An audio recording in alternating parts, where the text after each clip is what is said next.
Hello? Sorry.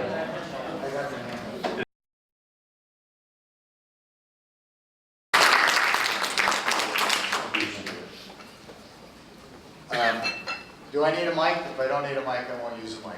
Can everybody hear me okay? You're okay. All right, great.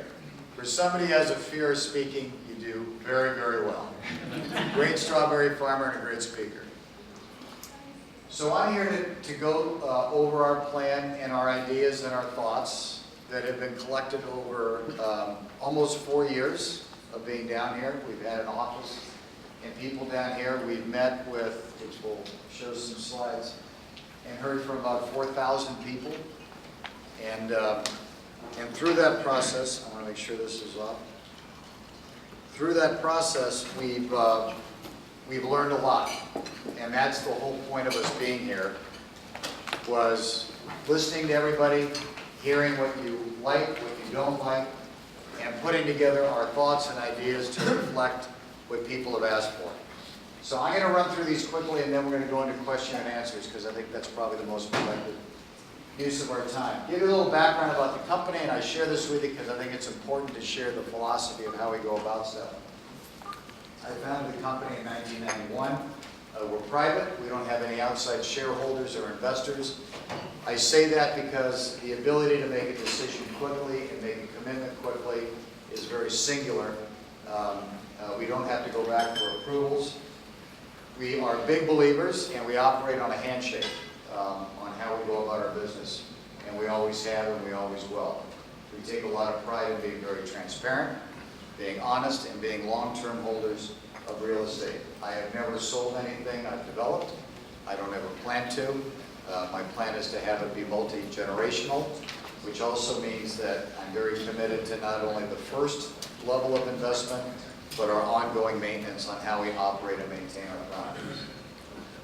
It's all about being part of a community. We take a lot of pride in that. We want to be an asset to the community.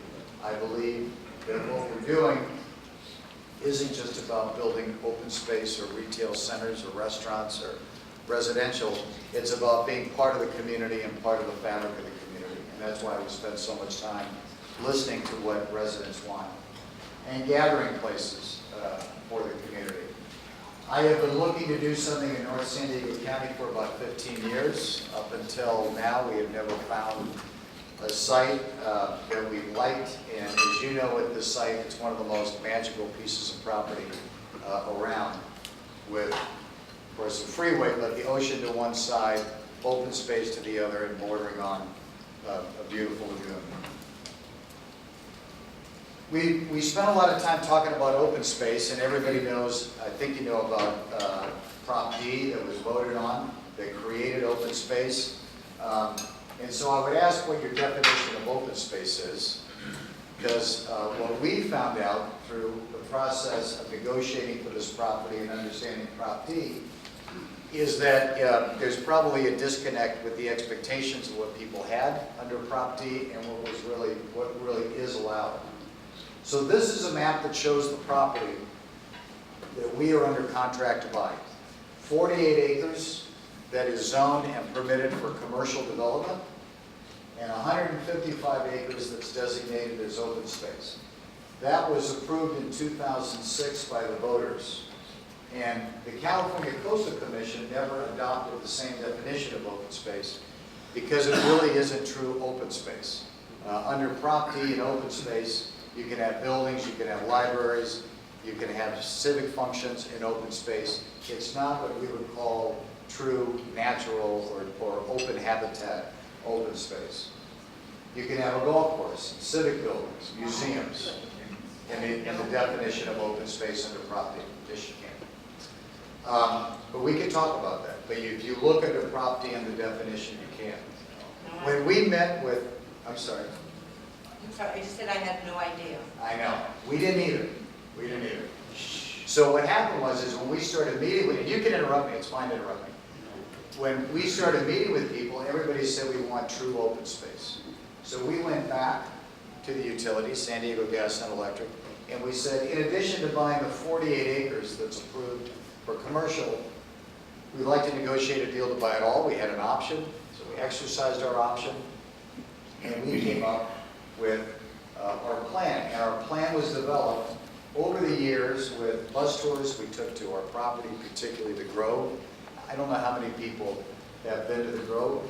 Show of hands? Okay, great. Hopefully you liked it. Community meetings, over 2,000 participants in our community meetings, and we interviewed another 2,000 residents of Carlsbad. And here's what we learned. We want open space, we want the lagoon protected, the wildlife and the habitat is important to our quality of life, public access and more trails. Currently on the property right now that's designated as open space, you are not allowed to go on the property. There's no trespassing signs. It's private property owned by the utility, so it's not open to the public. They love the strawberry fields. They love Jimmy.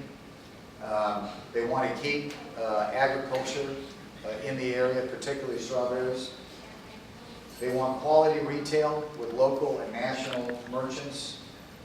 They want a state-of-the-art movie theater, dining options that overlook and can take advantage of the lagoon views, and they just want a nice place to hang out and spend time.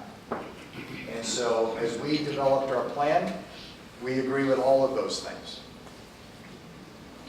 And so our plan, again, incorporates all of this, and this was the original plan. And this is what we came up with. What we came up with is to take what is currently allowed to be commercial space and basically cut it in half, almost in half, and say we will develop 15% of what's already allowed to be developed. And we're going to take 85% of the land, or about 176 acres, and we will dedicate it to true open space that's open to the public and has trails and nature walks and outdoor classrooms and strawberry farming to preserve it. And in fact, we're going to take what Jimmy had mentioned, the strawberry farming that he has, and really double it and increase the kind of crops that Jimmy can farm to make sure that goes on for generations. So my goal is that my family will be operating the retail for generations, the open space will be there for generations, and Jimmy's family will enjoy this property for generations along with the public. So again, to just reiterate and to point out what I haven't talked about, part of the plan is to have a farm-to-table restaurant that will be adjacent to Jimmy's fields so that his fruits and vegetables that are being grown and harvested go right onto the table. About 3 miles of trails will be dedicated and built at our cost, no cost to the public. Picnic areas, the outdoor classrooms, restore the habitat. The vegetation needs to be cleaned up. There's a lot of vegetation that's not indigenous to the area that doesn't belong there. Making sure that the runoff is treated properly, not to impact the quality of the lagoon. We're working closely with the Lagoon Foundation, and they support this plan. And the last one, which is important, is we approached this and said, let's design something that's already completely consistent with what the city has already approved and what the residents have already been a part of.